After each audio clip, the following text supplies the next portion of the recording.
ಪಿತನ ಸುತನ ಮತ್ತು ಪವಿತ್ರಾತ್ಮರ ನಾಮದಲ್ಲಿ ಆಮೇನ್. ಪ್ರಿಯರೇ, ಇಂದು ನಾವು ದೇವರ ವಾಕ್ಯವನ್ನು ಧ್ಯಾನಿಸಲಿದ್ದೇವೆ. ಲೂಕ ಅಧ್ಯಾಯ 15 ವಾಕ್ಯ 20, ದುಂದುಗಾರ ಮಗನ ಬಗ್ಗೆ.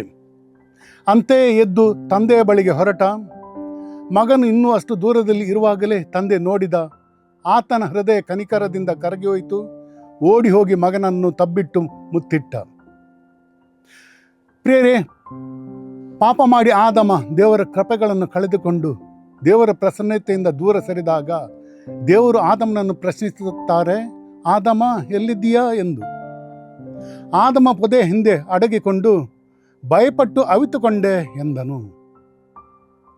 ತಂದೆಯ ಆಸ್ತಿಯ ಅರ್ಧ ಪಾಲು ಪಡೆದು ದುಂದುವೆ ಮಾಡಿದ ದುಂದುಗಾರ ಮಗ ಕೊನೆಗೆ ಹಸಿವಿನಿಂದ ಗೋಳಾಡುವಾಗ ಅವನಿಗೆ ಬುದ್ಧಿ ಬಂತು.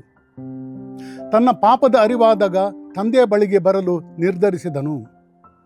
ತಂದೆ ತನ್ನ ನೀತಿ ಮಾಡಬಹುದು ಎಂಬ ಭಯ ತೊರೆದು ತಂದೆಯ ಕರುಣೆಯ ಮೇಲೆ ವಿಶ್ವಾಸವಿಟ್ಟು ಮರಳಿ ಬರುತ್ತಾನೆ. ತಂದೆಯಾದರೂ ತಬ್ಬಿಕೊಂಡು ಕೊಂಡಾಡುತ್ತಾರೆ. ಪ್ರಿಯರೇ, ಪಾಪದ ಪರಿಣಾಮ ಭಯಪಡುವುದು, ದೇವರಿಂದ ದೂರ ಸರಿಯುವುದು, ಸಮಾಜದ ದೃಷ್ಟಿ ತಪ್ಪಿಸಿ ಅವಿತುಕೊಳ್ಳುವುದು, ಕೊನೆಗೆ ಜೀವನದಲ್ಲಿ ಗೋಳು. ಇದರಿಂದ ಹೊರಬರಲು ಒಂದೇ ಒಂದು ದಾರಿ, ನಮ್ಮ ಭಯ ಬಿಟ್ಟು ದೇವರ ಕರುಣೆಯಲ್ಲಿ ವಿಶ್ವಾಸವಿಟ್ಟು ದೇವರ ಸನ್ನಿಧಿಯಲ್ಲಿ ಬರುವುದು. ದೇವರು ನಮ್ಮಿಂದ ಬಯಸುವುದು ಒಂದೇ, ನಾನು ಪಾಪಿ ಎಂದು ಒಪ್ಪಿಕೊಳ್ಳುವುದು ಮತ್ತು ನಮ್ಮ ಪಾಪಕ್ಕೆ ಪಶ್ಚಾತ್ತಾಪ ಪಡುವುದು. ಜಕರ್ಯ ಅಧ್ಯಾಯ 13 ವಾಕ್ಯ 1. ಆ ದಿನದಂದು ದಾವಿದ ವಂಶದವರಿಗೆ ಮತ್ತು ಜೆರುಸಲೇಮಿನವರಿಗೆ ಪಾಪದ ಅಶುದ್ಧತೆಯನ್ನು ಪರಿಹರಿಸಬಲ್ಲ ಒಂದು ಬುಗ್ಗೆ ಕಾಣಿಸಿಕೊಳ್ಳುವುದು. ಆ ಬುಗ್ಗೆಯಾಗಿದೆ ಯೇಸುವಿನ ತಿವಿದ ಪವಿತ್ರ ಹೃದಯ.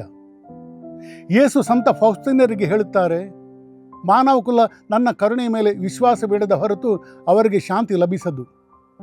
ಪ್ರತಿ ಪಾಪಿಗೂ ಕೊನೆಯ ಅವಕಾಶ ಪ್ರಭು ಯೇಸುವಿನ ಕರುಣೆಗೆ ಮೊರೆ ಹೋಗುವುದು. ಕರುಣೆ ತೋರಿಸುವುದೇ ದೇವರ ದೊಡ್ಡ ಗುಣ. ಈ ತಪಸ್ಸು ಕಾಲದಲ್ಲಿ ನಾವು ದೇವರ ಕರುಣೆಗೆ ಮೊರೆ ಹೋಗೋಣ. ಆಮೇನ್.